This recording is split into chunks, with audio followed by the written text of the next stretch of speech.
What's up, guys? We are back. It's been a bit of time, I think a couple of weeks, a bit longer than we wanted it to be, but we're getting there, right? Which is super cool. So, as you can see, we now have a microphone, which is really great now, and we are trying to create some form of solid background with Bunny in the back as well. Bunny's on the floor there. But yeah, today's video is going to be super cool.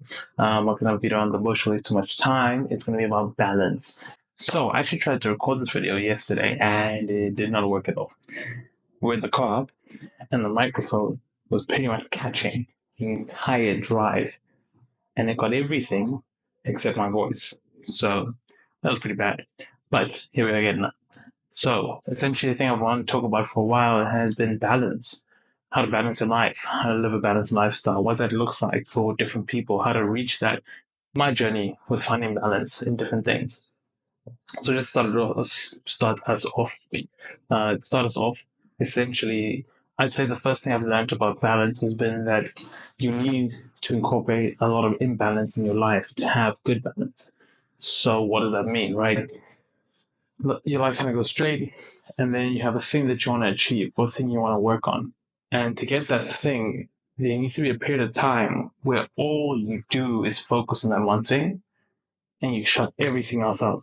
So all you do is focus on this one thing. It could be bodybuilding. It could be your dating life. It could be your relationship. It could be your work. It could be starting a business, whatever it is, right? You've kind of put a lot of intense focus on the one thing, and you learn to optimize that one thing until it becomes autopilot. So I did this with a lot of things, right? This with my social skills, when I was still trying to learn how to talk to people and stuff like that, and confidence and self development, that type of thing. All I did was focus on it, right? I read books, I did endless meditation, I went out a lot, went to courses, went to seminars, downloaded courses, tried to find whatever course I could find to improve my self talk, to improve my viewpoint of myself, to fix trauma, to work on psychological triggers, to work on all these type of things. And this was really early. I started self-development about 16. So since that period of time, it was like a really long period of time where all I focused on was that. Because I liked a lot of confidence as a kid. I was chubby, I got bullied, all these things that made me not have a lot of confidence, right? I didn't do well at school. So a lot of things that give kids confidence overall I tended to not have. Right? I did have good parents. So I got a good mom who told me that I'm going to be great at whatever I do. So that helped with core self-esteem. But all I focused on was self-development and improvement. Then after that, around 2019 or so, I got into training and I said, okay, that's enough. I finally want to work on the body, the outside. I'd never gotten it right. I'd lost weight in grade 8, I got it back, I lost weight again, I got it back, got in decent shape, got all the way back, I'd get sick every single time, I never knew what I was doing, I had no idea how to gym properly.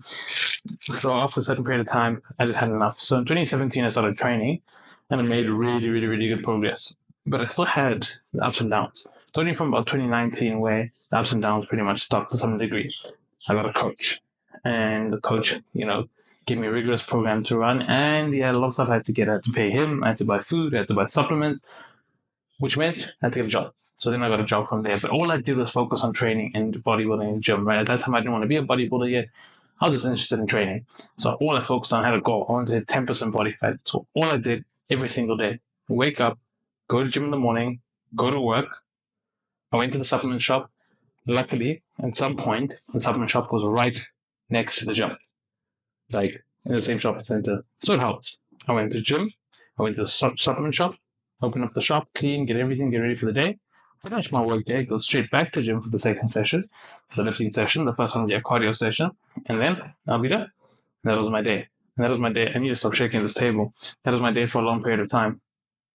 So, yeah, for a long period of time, that's all I knew. Let's just move this. That's all I knew. That's all I did.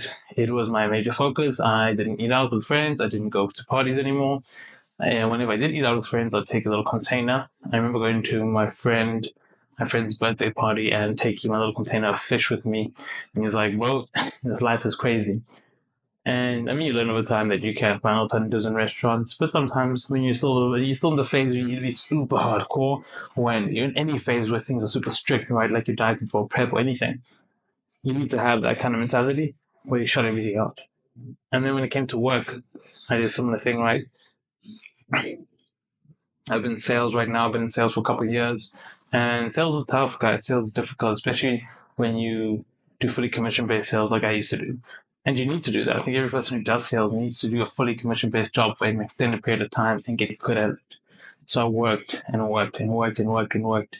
And I focused and I gymmed and I trained and I worked hard on myself and I was it was so difficult. I learned processes. I had to figure out my weak points. I had to pinpoint what I wasn't getting right. I never had money sometimes. It was really tough. But I had to put all my focus on this one thing to get good at it. Right. And when I was finally getting good at it and things were going well, then I was like, cool, I put this focus into it. And then I moved jobs a few times. And then where I am now, I did the same thing. I just put exceptional amounts of focus onto it to pass probation, to get really good at the job, right? Where I am now, where I'm on autopilot. I can do the job very well now, right? And now I'm figuring out how to go to the next level, how to do it even better. But it no longer requires the extreme focus that required before, where I have to ignore everything else. And my whole life pretty much falls apart except for this one or two things, right? Yes, everything's running on autopilot, right? So I have my training and bodybuilding that runs on autopilot. I learned relationship, same thing. My relationship took a lot of upfront work to make sure it was in a good position. But, right, like other things, once it's good. And it runs on autopilot. You still have to put effort into these things. You still have to work on these things every day. But the truth is, eventually it's going to run on autopilot. When it's running on autopilot, really, I mean, it's just doing something. It doesn't take the same amount of willpower and effort to do every day. It doesn't take the same amount of willpower to wake up and put effort in your relationship and show the person you love them and you care about them and how important they are to you as maybe it took you in the beginning. Maybe things like empathy took you some time in the beginning. Maybe communication wasn't so easy for some people. Whatever it is, you work on all these things and then eventually they run a bit smoother. And as you go along in life, you tweak one little piece at a time. And then it was work. And then I was also doing an online course at the same time. So that was difficult. I worked the hardest I ever worked in that period of time. Woke up, went to gym, trained, went to work, finished work, did cardio, did the online course stuff. My whole day was that. Right. Then I lost balance, right? Because I was working too much on just this period of time, right? Where's there space for a relationship? Where's there space for family? Where's there space for other things? Right? I made time for family now. I just make time for my nephew who I love, my brothers who I love, my mom who means me comes here as well, my parents, those type of things. How do you make space for those things when you're working really, really, really hard?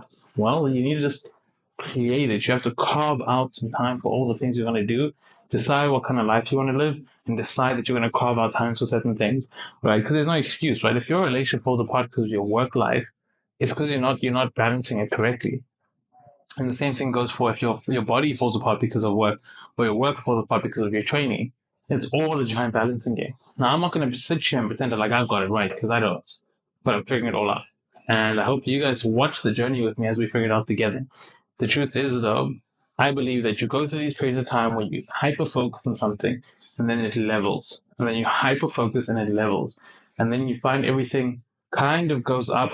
Not necessarily like all things in your life go up at once, but it's more like you have different levels, and this thing goes up and sits here, then the next thing goes up and sits here, and the next thing goes up and sits here, and then you do it all over again. Because it's not about just getting it, going, one step up. Once it's all up there, how do you keep going? Then you have to do it again. Go up again, hyper focus. Let's say I'm going to be doing a prep this year. There's going to be a long period of time where I'm hyper focused on just that one thing. And then it's going to level, right? I have goals within my workplace this year. So everything still goes up. But in the beginning, you don't know how to do any of it. So you have to figure out how to make this one thing work. And once it can work, then optimizing it is a whole different story, right? It's a lot easier to optimize something when it exists. You have the habits, you have the discipline, you're already doing it. Now it's just about how to do it better versus not knowing how to do it at all. So yeah, I guess that's the big thing I've figured out about balance, right? And with all of that, sleep and rest and recovery. My mom always said this thing. She says, "Don't forget the goose that laid the golden egg." And every time I forgot the goose that laid the golden egg, I thought it was a stupid analogy. Then I learned that it was very, very good. Because the truth is, if you get the goose that lays the golden eggs, you don't want golden eggs.